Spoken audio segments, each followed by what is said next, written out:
And so here on Antigua Shipyard in the lower right-hand corner of the map, playing for Team Evil Geniuses, potentially only one game away from elimination in this tournament, this is Idra. And his opponent, he leads the series 1-0, plays for Team MVP as the Blue Terran, he's Dream. Yep, and in that last game, we saw Dream's patience really pay off a lot of the time. He did make that one mistake with the Marines running into Infestors, but then never again did he overextend it was only that himself. first push, right, with the one medevac and a batch of Marines and then like one Marauder with him, and that was it. Yeah, and afterwards he was always able to split his units, spread them out, have the siege tanks ready in the back. He staggered his tanks forward so carefully, and he was able to not only move forward carefully, but deny Idra's creep spread. His map awareness was not, however, I think as good as Idra's was, but Idra, I think, got a little bit over-aggressive with those Ultralists. And again, I think if... Yeah.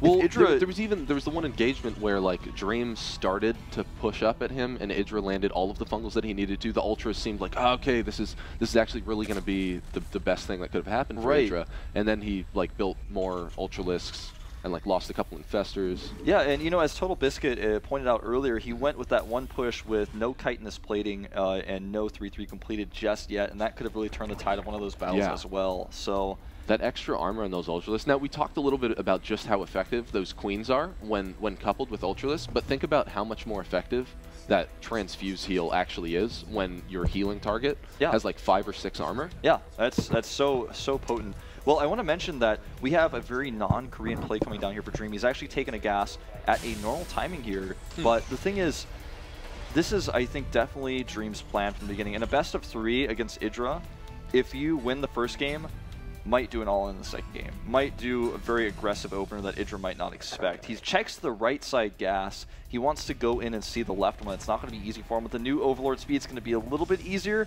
He desperately needs to see that, though, because that is so important for him right now. If he doesn't find out, he will absolutely see it. There's no way to deny him. Yeah, there's no way to stop that from getting out there. He only needs to see the SCVs mining there, as the observer so intelligently pointed out. Yeah, Adabizi, a great observer. I want to give him another shout out. Someone does not get enough give him shout outs all day long. He deserves it, man. Factory going up now for Dream and a reactor. So it looks like it's going to be old school reactor Hellion expand. This is something you hardly ever see anymore. Not only because of the Queen patch, especially since the Queen patch. But I mean, not only because of that, but because recently people figured out that, hey, if you go 1 racks expand, then double gas into reactors, the reactor Hellions are not that much later, and you can still do a lot with them. So this is one way to kind of change things up and go for faster pressure here. Well, yeah, and even just having them out a few seconds earlier, right? Like if players have already responded just a little bit, right, in their timing of when they need to have those extra Queens out, you can actually still have a favorable engagement if you get them out just a few seconds sooner. Right. So that's, I mean, we'll see how this really fares for Idra. I'm sure that he'll be able to defend it pretty well. He's the guy who very rarely dies to pressure like this. He's not going to allow Hellions to run to his main base. He's a great defensive player because that's the thing that he's had to learn, because he is really that defensive type guy, because he's always the guy cutting corners, so he knows how to cut corners and defend. See this early pressure actually going to deny the bunker a little bit here. This is like kind of a funny situation, but the Hellions will now come out. They will be shown. Idra back at his main base does have 2 Queens already spraying the creep. His 3rd and 4th, though, about to pop out here, and that's going to make these Hellions basically useless. I mean, they're not going to be able to do a whole lot. Yeah, and here they are moving across the center of the map, and as we can see, those Queens, man, getting out there, Idra being very determined in his creep spread, already getting that started. Has a couple of those out there, and here come the Hellions up the ramp. They're not going to be able to do much against those Queens. See, this is one of those things where I'm like, well, Dream, is this the right investment to make right now against a player who's shown 4 Queen builds and almost all of his ZVTs? Someone who even showed it to you last game after the patch. Well, and maybe he's looking beyond that. Yeah. Like, well, maybe he just looks at it like, well, okay, I can't. Oh, wow. Oh, wow. And well, then he gets a run by, of course. This is just absolutely devastating for Idra. He's going to lose a lot of drones here. Pulling now. Oh, the line up there. Really good for Dream. But the Queen's actually able to stave this off pretty easily. In total, he's lost 8, but it could have been a lot worse. So that's not a terrible trade Because, I mean, essentially it was 8 Hellions, which happened to cost 400 minerals, the same exact cost. Yeah, you're right. Or excuse me, 4 Hellions, same exact cost as those 8 drones. That's such a good way to put it here. He does force some cancels here on the tumors, at least initially. He's chased off again, though, from Idra. Meanwhile, back at home, 3rd Command Center on the way, Stim being researched at that tech lab. He's going to start powering up additional barracks here. And I think he's going to delay his starport just a little bit here because he's spending the gas on the Stim. Maybe making it soon. There it is. So now what makes that such an interesting trade for Dream is that essentially now Idra is able to have free reign over laying his creep tumors. Yep. Right? He only has 4 Hellions out, which matches the amount of queens that are out there. So as long as Idra stays active with his queen placement, he can actually stop the Hellions from preventing all of his creep right spread. now it's like you're looking at Dream's play and you're like, well, he got a tumor. He denied it, but I mean, with that many active tumors on the map, it just literally does not matter. Idra's gonna be like, that's fine. I don't care. I'm about to make 6 more. Well, and we see just how important creep spread really is. We also have the double Evo chamber coming out of Idra as well. He's going to be ready to start his upgrades real soon. And that 3rd is getting pretty close to finishing up. And that creep spread, man, it's just going to grow so quickly. Idra is actually doing such a great job with how he's taken his 3rd bases in this game. I like the timings he's chosen with this. He's able to get the macro hatch up first, double evolution chamber first as well. You can see he's not quite able to use those evil chambers in this game as quickly. I'm not 100% sure why. It looks like he took his gases a little bit later. He doesn't have the resources to drop those down. Now he does. And Carapace first coming out. Will be starting melee soon as well. But the presence on the map for Dream is not what he wants. Like you said, that trade with the Hellions is so good for Idra, not only because it was an even mineral exchange, but because he now has free reign over the creep. Yeah, and that's, I mean, that's just going to continue to play an even larger role in the battle, because whenever Dream wants to move out, he can never fight, or well, I mean, I guess he can, but you generally don't want to fight on top of creep. He's going to be very reluctant to do that. It's going to be something he's never going to feel comfortable with. If he does, he has to really commit, really micro a lot better. Spore Crawler is going up for Idra again because this Banshee style is so popular. It also helps out later on with drops and things like that. We saw almost a drop die to a Spore Crawler last game, for example. Dream is actually going to move out with an army supply that's very even to Idra's. Idra not cutting on the units in either of these games, usually looking like he is ready to hold basically anything, and he has so much time with this creep spread here. Oh, wow, and now we see those Hellions trying to get in there, followed by a few Marines. We also see the medevac. This is actually a pretty nice timing for Dream right now. There's not a huge amount of units on the field for Idra. He's now trying to get a few of those Banelings in there, while Dream is going to be distracted for a small chunk of time trying to finish off some of those creep tumors. Just look at how much this creep denies him. It slows him down so much that Idra actually has so much time here to he's prepare. Able to finish off all of those Banelings, and now there's absolutely no way that Dream can continue this aggression. As a matter of fact, we even have the Lings getting in there, getting us around, and forcing the pickup from Dream. Even the Queens forcing the drops back as well, just very, very aggressively. He's spreading the creep. He does not hesitate. Something I didn't even get to mention last game is, or last engagement. Hold that thought. Yeah. Dream is actually going to, he's did a great job targeting the Banelings last game. He is not afraid to fight on creep here, it looks like. So once again, we now have Dream forced into using his scans, which are, in one way or another, worth minerals. Yeah, they're very valuable. Right, to try to kill these free units that Idra just gets free ones every 25 energy on each of those queens. Yeah, in that last battle, he spread so well, and Idra was not, this is actually really cool. Using the rocks to his advantage here. The Queens, though, there's so many of them. One more shot would have done it. Yeah, only 6 HP remaining on that last medevac. He's unloading the rest of his Marines. He doesn't want it to be a free birthday present for Idra. Idra just doing, I mean, he's lost a lot of creep here, but he's not hesitating again, moving his Queens very far forward, starting to spread the creep. In that first battle, he spread creep in the face of Marines. He was like literally doing it right as they were firing. He does not hesitate at all. Going to kill this Overlord, it looks like, with a Marine drop here. It's going to distract the Zerg units a little bit as well, but another Overlord does spot the dropship, swinging back around. He starts a Spore and a Spine here, but actually has not repositioned his Zerglings. The thing is, with this creep spread and with his units in a position to defend, it's like these little drops are not going to do too much. Yeah, and also, so I still want to talk about Dream and how much it messes him up when he tries to push across that creep. Because of the way that, like, creep works, even if he kills those tumors, Idra still has a significant window of opportunity. Wow, that layer is, or excuse me, that hive is already halfway finished at the 13-minute mark. Yeah, this is going to be something that may catch Dream a little bit off guard. I don't think he's going to be expecting that quick of a hive. No, not at all. Although if this drop ship happens to make it up into the base, oh man, but the Queen's able to respond very quickly, only 22 HP remaining there. Oh, he once again does not finish off that medevac. He doesn't see the hive yet, and if these units just get picked up, he may not see it. Oh, very nice transfuse, but yes, he does get in and see the hive. Not exactly able to see just how close that hive is to finishing, though. Yeah, he has no idea about the build time there.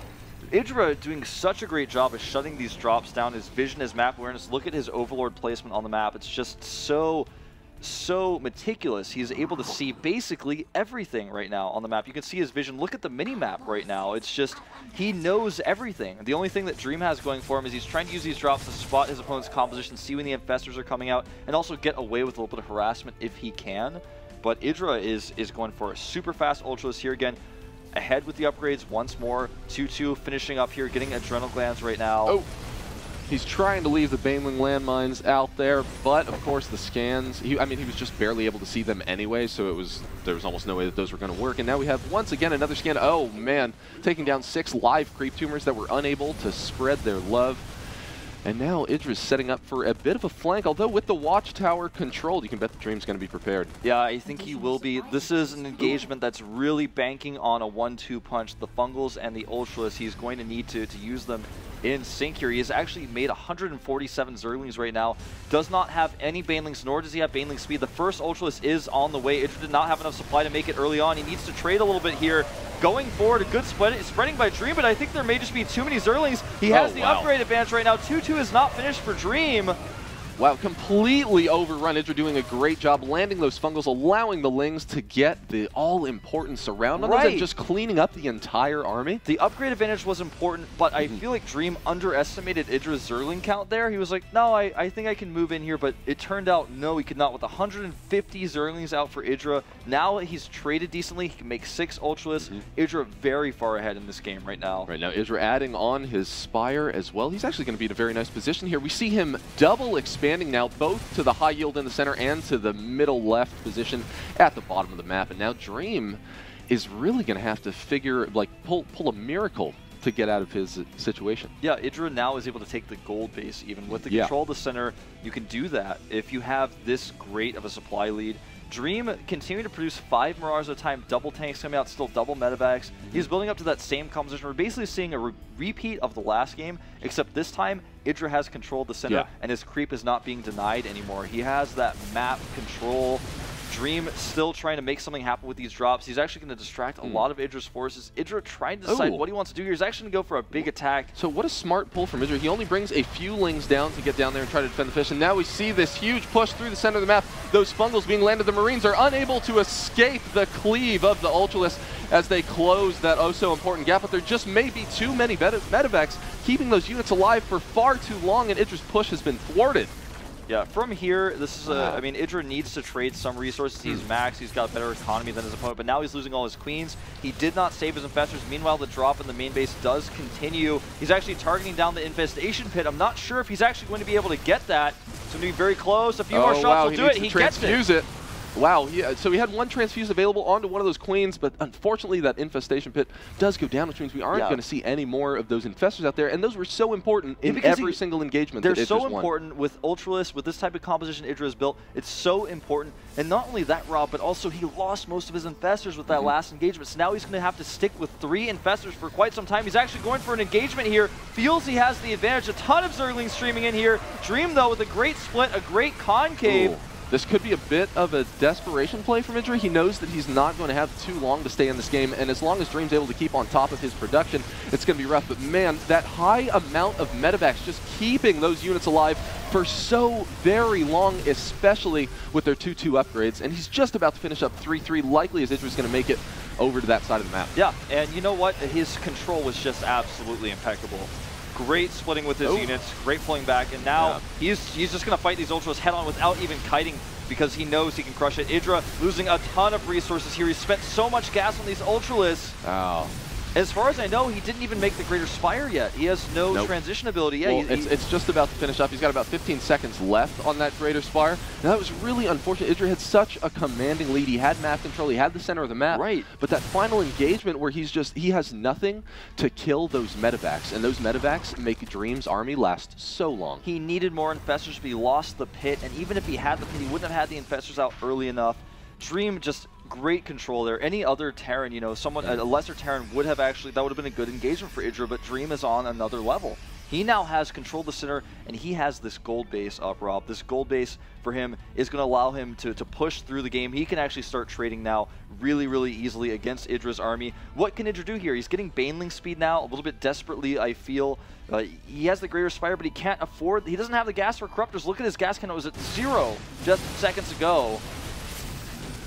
Yeah, but now Dream, it's looking like, is going to be traveling across the center of the map to deliver the killing blow. Idra doing what he can to try to deny that army, but of course that amazing spread from Dream just really making it difficult for Idra to get exactly what he needs out of the unit. Idra is forced to tap out. Dream takes it 2-0, eliminating Idra from the tournament. Eliminating Idra, but I have to say, he made a good showing, and I think that's what he needed to do if he wasn't going to win this match. He looked good in his play. He did the same build both games. I feel like there were just a few holes that Dream was able to exploit. In the second game, he definitely overextended a little bit. What do you guys think over at the analysis desk? I want to shake my head a little bit, Total Biscuit. I won't lie, you know. It's kind of hard to watch, isn't it? Yeah, it's a little bit upsetting to see.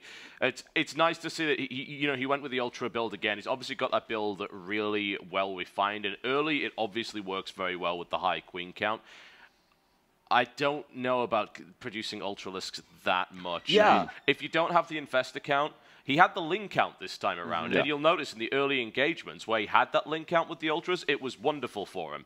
But as you pointed out accurately, the higher medevac count and then the lower count of Infestors after losing the pit and losing a few more to scans as they were borrowed and tried to get away, then sending the Ultralisks in again in the middle of the map, they're just going to die. They will. Against good control, they will die. And the problem I feel in both games, this is my opinion, I feel waiting until the Greater Spire is done before engaging allows him more options. He can actually remax them with Corruptors, make more Corruptors, and then switch into a different type of tech. He moved out a little bit too soon. Well, and if you're pushing offensively, you don't have creep, right? Like every time that Dream had to engage on creep, he actually just lost. Like you can't keep pushing. You know, again, Baneling speed, you know, sacrifice 1 or 2 of those Ultralisks. Don't use the, don't get them. Baneling speed, a few more Banelings, which we actually saw him try to throw a few Banelings in there at the end, and I feel like they did the most damage in that They did pretty well. You know, engagement. Even with the split, it didn't matter. It was on creep. Damage was still going to be done one way or the other.